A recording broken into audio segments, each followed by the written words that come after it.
les Jeux Olympiques ne peuvent pas être durables. C'est pas possible. On ne peut pas transporter des milliers de spectateurs, des milliers d'équipes à travers le monde et les faire skier sur de la neige de culture et considérer ça comme durable. Le 26e Jeux Olympiques d'hiver 2030 sont attribués aux Alpes françaises.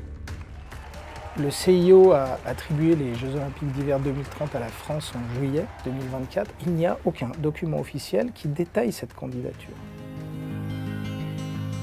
Alors je me suis intéressé dans le livre aux promesses qui sont faites par les promoteurs de la candidature, dont Laurent Wauquiez et Renaud Muselier en tête. Arriver à apporter l'image d'une montagne dynamique, attractive, mais qui soit aussi la première montagne durable au monde. Pour le moment, ce sont uniquement des déclarations d'intention. Sur la promesse peut-être centrale, nous allons réutiliser 95% des infrastructures, avec toujours cette référence aux Jeux Olympiques d'hiver de 92.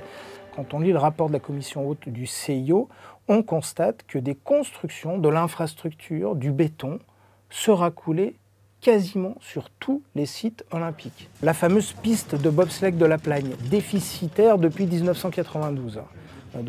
Qui est tenue à bout de bras par la collectivité, va nécessiter des travaux de mise aux normes qui vont coûter, on ne connaît pas encore le chiffre, ce qui est sûr c'est que ça coûtera plusieurs millions d'euros. Courchevel a un tremplin hérité de 1992 qui doit être remis aux normes, on parle de 20 millions d'euros.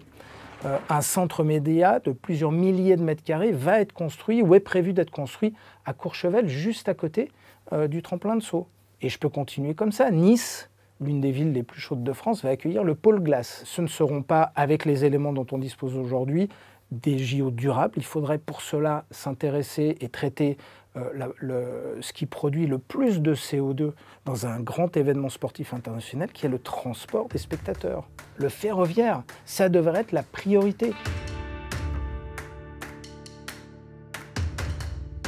Savoir s'il y aura de la neige, ce n'est pas une question importante, parce qu'aucune épreuve olympique ne se déroule sur de la neige naturelle. Les fondeurs ou les skieurs alpins n'ont pas besoin de neige naturelle. La neige naturelle, au mieux, ça fait un joli décor sur les toits et sur les sapins.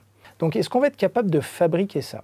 Est-ce qu'on aura suffisamment d'eau, suffisamment de froid, suffisamment d'électricité à un prix acceptable? On a une sécheresse importante qui a dégradé les glaciers à une vitesse fulgurante dans les Alpes.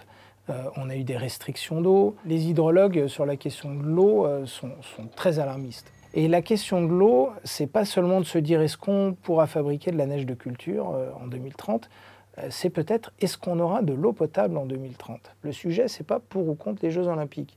Le sujet, c'est est-ce que cet événement sportif international et ce qu'il va coûter, est-il vraiment au service d'une évolution du territoire qui va dans le bon sens et qui fait face et qui s'adresse aux grands enjeux? La réponse est aujourd'hui, très évidemment, non.